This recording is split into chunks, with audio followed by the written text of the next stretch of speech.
ごきげんよう、上川薫です。今回取り上げる話題は、ウクライナ戦況に大きな変化を与えるであろう出来事、ロシアで内戦が発生しました。ロシア側の傭兵部隊ワグネルの頭目プリゴジン氏が、ロシア軍上層部、ショイグ国防相やゲラシモフ参謀長らが、ロシア国民やワグネルを騙して戦争を行い、彼らの私欲を満たすためにこの戦争が行われているのだ。その侵略の理由というのもこじつけで、全て嘘ばかりだといった話などをして、彼らを今の職から追放するためにも、今の軍上層部を粛清しなければならないとして、クーデターを起こしたのです。ロシア軍によるウクライナ侵略が行われている最中でのロシア内部での戦いということもあって、必ずウクライナ側にとっても大きな影響を与える出来事となるでしょう。ロシアという国家についての先々についても影響があることからもっと注目しなければならないと思うのですが、残念ながら日本の報道機関においてはちょっと時間が短い報道しかされていないのが現実です。今のところ分かっている限りにおいてある程度情報をまとめつつ、今ロシアで何が起こっているかまとめて見ていきましょう。いつもだと戦争研究所の発表している地図を元にして説明していくのですが、今回はクーデター軍の制圧している地域も加えなければならないので、少し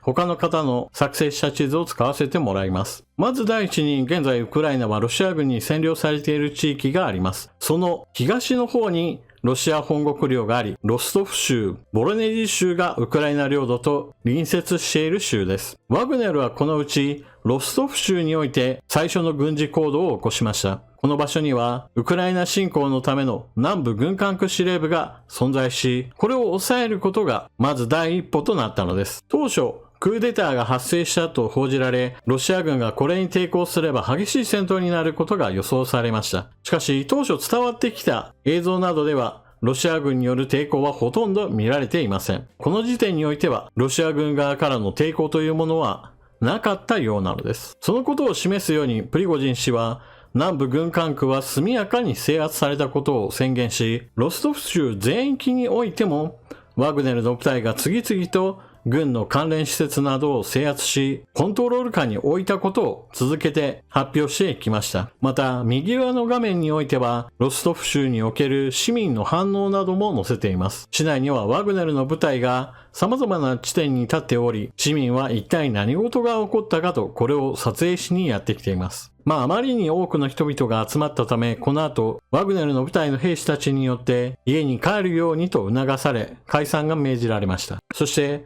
ワグネルの部隊がなぜクーデターを起こすにあたって、モスクワではなくロストフ州で行ったのか、ここにまず最初の解説をしておく必要があります。ワグネルは基本的に傭兵部隊であり、ロシア正規軍ではありません。そのため、ウクライナ軍との戦闘においても基本的にはロシア側からの補給を受けていました。では、補給物資はどこにあるのでしょう？それは、ウクライナの占領地にある弾薬庫、そしてさらに後ろのもっと安全な場所に集められています。このロストフ州から隣のザポリージャ州、さらにはヘルソンへと鉄道の路線がつながっています。ここは東西における補給路の一端であり、そしてウクライナの隣接州ですから、ロシア軍にとってはこの場所に多くの補給物資が集積されています。ワグネルとしては、まずは兵士たちのための武器、弾薬、食料などを大量に獲得するためにも、まずは南部軍管区司令部があるこのロストフ州を制圧し、物資を十分に獲得することが大事だったのです。そしてロストフ州の制圧があらかた目処がついた後においては、首都モスクワへ向けて北へと進む部隊、それ以外にも東へ南へと部隊を派遣して、ワグネルがコントロールにおける場所を増やそうとしています。それでは、モスクワが入る地図へと切り替えていきます。ここで覚えておくべき地名は、ロストフとボロネジ。ロストフからボロネジ、そしてモスクワへと至る道というのは、高速道路 M4 というのが走っていて、距離的にもちょうど真ん中にボロネジがあることになります。ですから、ロストフから北進していって、ボロネジまで行けば、もう道は半分まで来たとも言える状況です。さて、プリゴジン氏がロシア軍上層部に対して問題がある、これらを排除しなければならないとしてクーデターを起こしたわけですが、これまでは一貫してあることが特徴としてありました。それはプーチン大統領に対する批判がなかったのです。ところが今回のクーデター実施にあたっては、ついにプーチン大統領に対しての批判の言葉も入るようになりました。そのためか、プーチン大統領の緊急声明においても、プリゴジン氏個人の名前は出さないものの、この行動そのものは明らかに反乱行為であり、これを罰しなければならないとして、ロシア軍、またその他、ロシア政府機関すべてに対して、この反乱活動に対する鎮圧活動を実施するように指示を行いました。ロストフからボロネジへと向かうワグネルの部隊。現地報道においては、ワグネルの第一陣部隊は4000人程度だとされています。ワグネル全体で 2.5 万人から3万人規模だとされていますから、4000人という規模はそれなりの兵士を当てて北進を進めていることがわかります。北上する部隊には、ワグネルの所有している対空兵器なども随行しています。ただし、ワグネルの対空兵器というのは大量にあるわけではありません。というのも、ワグネルはこれまでシリアやアフリカといった国家を相手としないゲリラ相手であったり、政府の用心棒であったりといった仕事をしていたので、相手方に戦闘機が出てくる戦いというのはそうそう多くはありませんでした。ですから、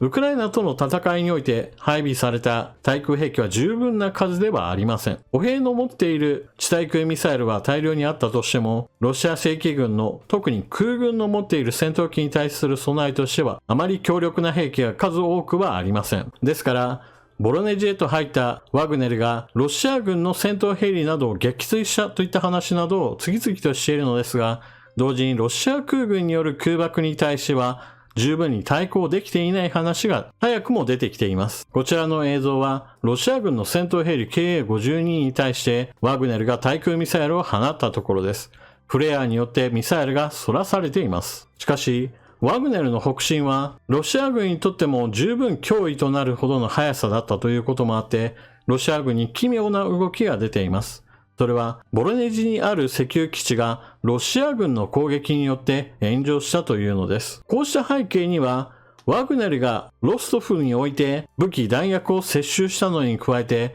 ボロネジでも様々な武器や燃料などを確保してしまうと、ワグネルの勢いがさらに勢いづいてしまうと考え、先行してロシア軍が石油基地を破壊し、ワグネルに奪われないようにしたのではないかという話が出ています。ただ、この話には一つ、本当かなと思うようなおまけ話があって、ロシア軍の戦闘ヘリがこの周囲を飛んだ時に、もう地上にいる部隊の兵士がワグネルの兵士かもしれないと恐れ、フレアを大量にばらまき、それが備蓄基地に火事をもたらして爆発へと繋がったのではないか、そんな話も出ています。これは真偽不明の部分です。そして、北進するワグネルの部隊を留めるために、ロシア空軍による空爆がすでに始まったようです。こちらにはすでに爆撃が終わった後の荒れた道路の状況を映していますが、公開された映像の中には市民を巻き添えにしての空爆もすでに発生したという報告がされています。ただ、たとえ高速道路だけを封鎖したとしても、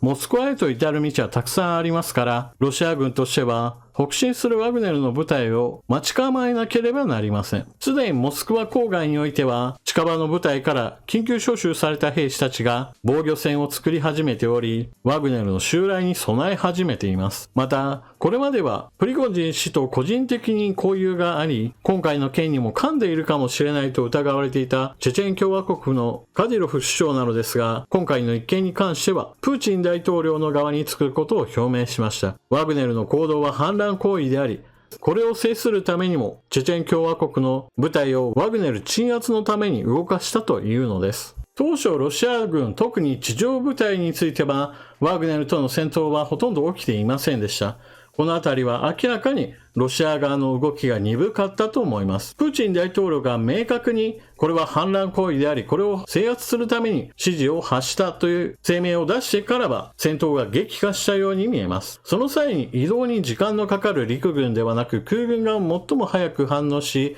ワグネルに対する攻撃を開始したようです。すでにワグネルとロシア正規軍との間には戦闘状態があり、今更これがなかったことになるというわけではないでしょう。そういった意味では今後の展開というのは全く流動的で、どのようなことになるかは今からはとてもではありませんが断言できるものではありません。ただし、ワグネルとロシア正規軍との間には明確な差が存在します。それは、ワグネルは数が少なく、そして継戦能力は低いということです。ロシアという国家とウクライナという国家を比べた場合において、ウクライナ軍の方が弱い。そしてそれを支えるために欧米からの供与が入っているという話をこれまでしてきました。そしてワグネルというのはそのウクライナよりもさらに弱いのは明らかです。まず兵数としては2万5千人程度と、ウクライナ軍やロシア軍のような何十万人単位といった兵士の数は存在しません。また、もともと持っている装備品について言っても、特殊部隊のような個人的な装備品については、古参であればあるほど充実してはいますが、決して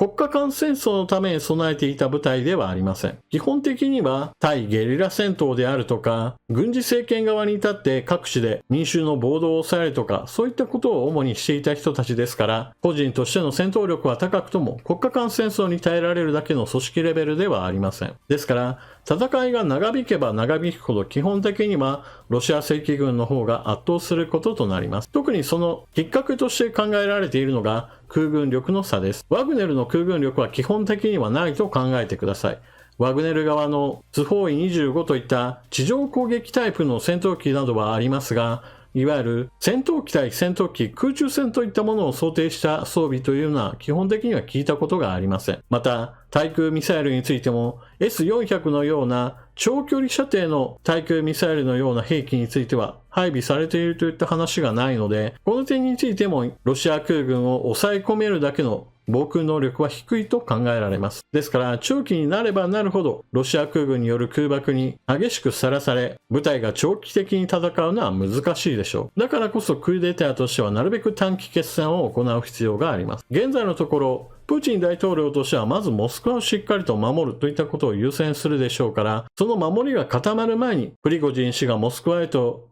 突入できるかに、このクーデターの成否がかかっています。まあ、どちらにしても、私から見れば言えることは、クーデターが成功しようが成功しまいが、あまり関係なく、ウクライナに至ってこの反乱は明らかに助けとなる状況を生み出してくれます。なぜならば、ワグネルとロシア正規軍が戦闘するということは基本的には、ウクライナ軍にとっては消耗し合ってくれた方が基本的には助かることであり、しかもこの戦闘が長引けばそこで消費される武器、弾薬、食料のりなどは、ウクライナの領地に攻め込んでいるロシア軍に対する補給としては使えなくなるわけですから、ロシア軍の戦闘能力は下がることとなります。さらには、ワグネルが制圧下に置いたロスト州、ここに蓄えられた物資なども当然のように前線の部隊などに届けられるのが滞るでしょうから、これもまたウクライナ軍にとってはプラスです。ですから、このクーデターが長引けば長引くほどウクライナ軍にとっては有利な条件が整うわけです。ですから、これに便乗するのであれば、ロシア軍義勇兵部隊によるベルゴロド州に対する越境攻撃を強化するとともに、クーデターの様子を見ながらロシア軍の混乱をついて一挙合戦に攻めるというのも一つの選択肢です。ウクライナ軍がこの状況をどのようにしてうまく活用するかというのも今後の歴史にかなり大きな影響を与えることでしょう。というわけで今回の動画はここまで。